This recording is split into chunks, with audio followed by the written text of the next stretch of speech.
lot about fire is prudence. What's prudent and what's not prudent.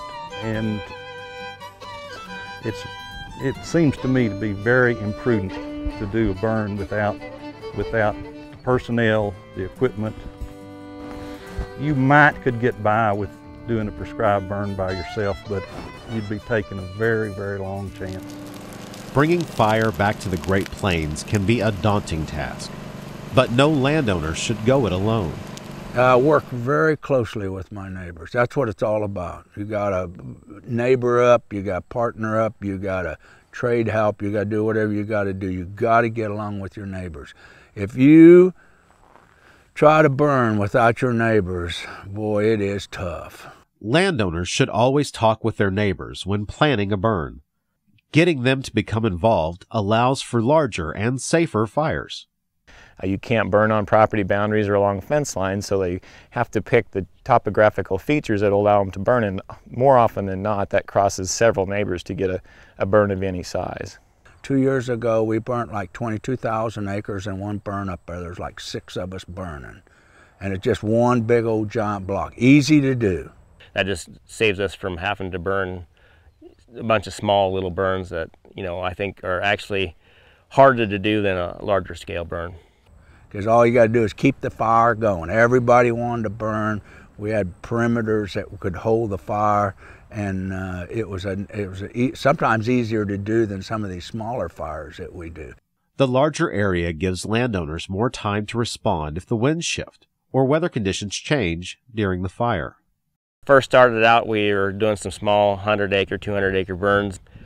We've learned now that the 700 to 800-acre burns are quite a bit more safe than the smaller burns. Larger burns are safer and less expensive per acre because the cost of supplies and labor is about the same.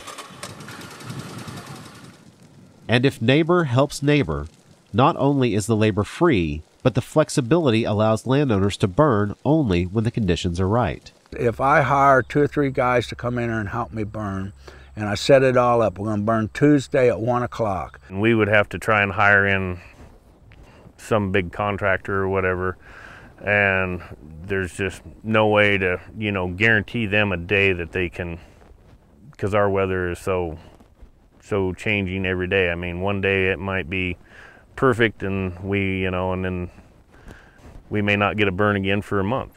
And then you say, well, we'll go tomorrow. We'll do it tomorrow at 2 o'clock. They show back up, don't work, so you send them home. You do that about 2 or 3 times, about the 4th time they ain't coming no more. Where they have the neighbors participating, they're here. If it's a burn day, they burn. If it's not, they go about their business, just like it was a regular work day. Actually, I really don't know until I actually drop the match that it's a go. And then we go with it. Because I can't say tomorrow that we're going to do it at 2 o'clock tomorrow afternoon. We're going to start a burn right here. I can't say that because everything's changing on me all the time. In the Flint Hills of Kansas, burning with neighboring landowners is just part of life. We have a very informal co-op around here. There's all the neighbors are either in on it or don't want to be in on it, and we pretty much know. We'll run into each other starting in about March and start talking about it. By then, most of us have a pretty good idea whether we want to burn or whether we don't want to burn. And we'll talk to the neighbor, and if he's wanting to go, we'll get ready. And when the day comes, we'll all get together and start lighting a fire. For areas beginning to burn, organizing fellow landowners, as well as finding equipment and receiving training, can be difficult. People were hesitant to burn because of liability, lack of experience, lack of equipment, training, and those kind of things. So to me, I felt like if we could get people organized, get ourselves trained, get proper equipment, create a critical mass of people involved in prescribed fire, then we could do a much better job of putting fire on the landscape. His solution was to create prescribed fire associations.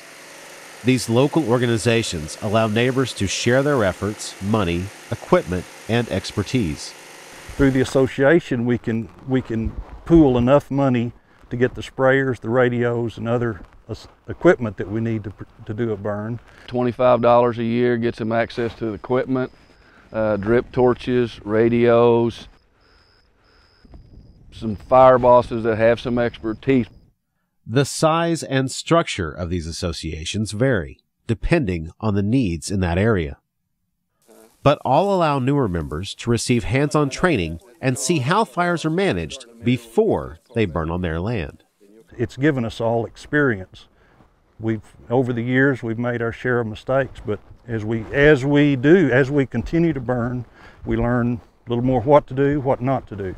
In order for me to help somebody or somebody to help me or them burn on their own place, they have to come help the other people also. We can get anywhere from 4 to 10 people out there doing it, where if you're doing it yourself, in my case, it might be me, my brother, and one friend. You know, that's not enough, and we sure don't have the equipment to do it with. The organizational structure of an association allows for the handling of dues, as well as accepting grants and donations for equipment and supplies.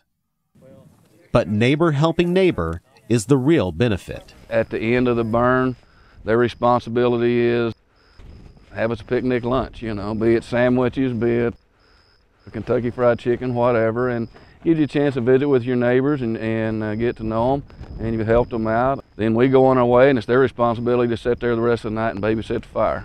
It's the closest thing any of us will ever get to a barn raising out here. You get your neighbors together. It's just pleasant working with people that have the same goals you have, and it's just a good way to do work that we all need to do.